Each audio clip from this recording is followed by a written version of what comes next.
I don't get it. It doesn't seem right to me. Wouldn't they say that, well, that's the habeas corpus thing. They have a chance to challenge their enemy combatant status before a judge, so that ought to qualify your problem that you have with the tribunal itself. Yeah. Well, I don't know. It doesn't seem right to me. It doesn't seem that you should be putting somebody on trial if the principle is there that they have the right to challenge how they ended up in that place, which is what all the rest of the prisoners have now been given the right to do. Yeah. Yeah? Yeah, I see what you're saying. Well, I guess, you look at the Padilla case, right before the case was going to go before the Supreme Court, the Bush administration went ahead and indicted him. They just tacked him on to the end of somebody else's indictment. And right. That was a totally bogus criminal trial anyway. Was a bit like, he was on the phone to this guy once. Yeah. Let's put him on that. Well, and this guy had once talked on the phone to a guy who talked on the phone to a guy in Chechnya about watermelons or soccer teams or something, and that we know that's code for whatever garbage. Yeah. Anyway, though, so the point is that the Bush administration was frightened that the Supreme Court was going to say, hey, you can't do this to an American citizen arrested by, civilian cops on American soil like this, and that was why they hurried up and added him to that bogus indictment and prosecuted him. So I guess the hope is that this last case, the one that you mentioned, where the judge said that they can continue to treat Al-Mari this way, even though he's not a citizen, he was arrested on American soil, that case eventually could get to the Supreme Court. I don't know if there are any others, but that seems like the kind on the U.S. mainland of Americans being held. I don't think there are. Well, not that they've told us. I think it was no, exactly. Yeah, Padilla and Hamdan and Al-Mari are, I guess, the three. Yeah. And, when you talk about how they don't really have anything on Al-Mari, they didn't really have anything on Padilla either. And they wanted to make him a snitch, and he wouldn't be a snitch, so they gave him the Randy Weaver treatment. It's not really satisfactory, is it? If you're brought up to believe that that the law is a strong foundation for how decisions are made about whether people have done something right or have done something wrong, and that you've had this mainly transparent process of somebody being apprehended, being charged, having a couple of guys go up one side saying, I'm here to prosecute the guy, I'm here to defend him, you get a jury, you get a verdict. That's worked pretty well for most things, I think, for a very long time. Sure, and that's how we treat the very worst among us, too. It's like, no, you can't know anything about this person. I mean, all of this is like, you're not allowed to hear any of these things, really, about what this guy has done wrong. Yeah, the thing that pains me the most, and this has been going on since September 12th, is to go, but they're terrorists. And the thing is, even the most heinous criminals in our society, Ted Bundy, Jeffrey Dahmer, these people, we give them trials. We don't say we all know Jeffrey Dahmer's guilty and then just throw him in a hole. Yeah, well, nobody was saying, no, we don't give the people like him trials, were they? No. All that people are saying now is we don't give people that we think are terrorists trials. But like you say, you be a non-terrorist, vile criminal, and nobody's yet suggested that, hey, why don't you treat these guys like enemy combatants as well? Right, yeah, our big problem with that is the sentencing. It seems like the worst criminals are out in 4 years while the pot smokers do in 10, that kind of thing. Yeah. But, yeah, I don't think anybody thinks that it's really a problem that heinous mass murderers in our society are constantly getting acquitted.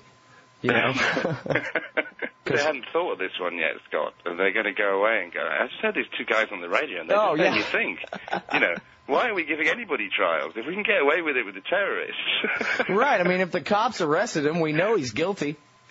But, on a more serious note, that does get us back to that issue that I think should be of the most profound importance to, all American citizens, which is that just because at the moment it appears to be somebody who they're calling a terrorist, if you allow your president to have dictatorial powers, and there is no difference between what you have in place in the United States at the moment and a country where a clear dictator just pulls you off the street, bangs you up, no charge, no trial, forever. There's no effective difference at all. Then why is that not upsetting you? Because if those powers are allowed to be held by the president, and they're not supposed to be held by the president, those powers, then what is to stop, if not this man, but, whoever's going to come up at some time in the future from saying, actually, I don't like you lot now, and I'm going to do the same thing to you.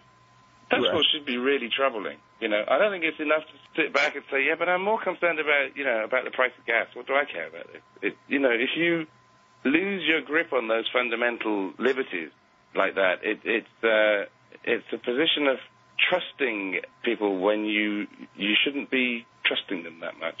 Yeah. Well, you know, I think back to when I very first learned about the existence of trials as a little kid. But why not just lock them up and throw away the key? Well, because if they could do it to them, then they could do it to you. Everybody's got to have a chance to defend themselves from the accusation, you know? Yeah. I mean, now that's all been replaced with, well, if you're not doing anything wrong, you don't have anything to worry about. Yeah, but it's a long way that we've come, isn't it? I mean, and especially with our country's, you know, histories that have sometimes been happy and sometimes not. But that if we look back over both our countries' histories to, you know, to a position in the 13th century where a bunch of barons first started to get so teed off that the king presumed that it was his power to just pick you up if he felt like it, at his whim, slam you in a jail and keep you there forever without charge or trial. And how that went from the barons, you know, over centuries of the empowerment of the people so that it applied to more people, so that it eventually became such a central part of the law that every person in the society, the lowest to the highest, was protected by this right. The king couldn't just pull you off the street and chuck you in prison for life. That we've gone full circle back to that, and that nobody's upset about it. Yeah, well, you know, I don't know how many people are upset about it. I don't know if anybody's done any polling. I certainly know that the talking heads on TV are never asking the question. It seems to me like one of those, if you really put it to people, given the opportunity to opine, they would probably get it right. I don't know. Right. I don't know. Let's hope so. Can we do some polling on this? Yeah, let's do that. We'll get something together and we'll see. Are you for torture and law or not? In fact, actually, I did talk to a guy from a polling company not too long ago who said that if you phrase the question in terms of, well, America's a member of these treaties that ban torture, do you think that that's a good idea and that we should abide by those treaties? They say yes in super majorities. It depends on exactly how you put it to them. In fact, I guess I just blocked this information out, Andy, because I didn't want to think about it. It's actually only 53%, a bare majority of Americans who are opposed to torture in all circumstances. As far as, you know, bogus trials and made-up law and all that kind of thing, I don't know if anybody's ever asked. No, that would be a bit harder, probably. Yep. But, you know, maybe you should think about anti-war polling. I think that this could be a new sideline. Yeah, there we go. That's all we need is millions of dollars, and we'll get right to work on that. All right. Hey, listen, I really appreciate all the work you do from over there in the land of the Magna Carta, or formerly the land of the Magna Carta. Hopefully we can work on getting that thing reinstated around here, too. Yeah, well, absolutely, Scott. You know, don't worry. There are frayed edges of it here as well as, you know, we usually talk about. I usually make sure that your listeners know that, you know, it's not like I'm sitting in a country where everything's fine and dandy, you know. Oh no, we're simply following your lead at this point. We all have to watch our leaders when they stop remembering that they're supposed to work for us, you know. Right, yeah, that's exactly the thing. I don't know who's ahead when it comes to getting rid of juries and indefinite detentions and cameras on the roads. I think we're neck and neck racing towards totalitarianism here. I think we are, my friend. Yeah. All right, well listen, I really appreciate all the efforts you're doing to try to turn it back the other way, Andy. Well, it's great for you to have me on, Scott. I always enjoy it. Cheers. Talk soon. All right, folks, that's Andy Worthington. He's the author of the Guantanamo Files.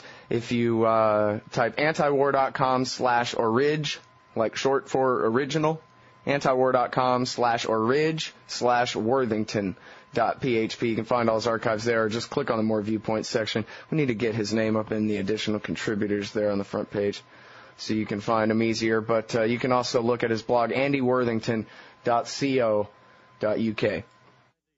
One by one, the terrorists are learning the meaning of American justice. This debate is occurring because of the Supreme Court's ruling that said that we must conduct ourselves under the Common Article 3 of the Geneva Convention. And that Common Article 3 says that, you know, there will be no outrages upon human dignity. It's very vague. What does that mean? What does that mean? What does that mean? What does that mean? Anything goes. Anything goes.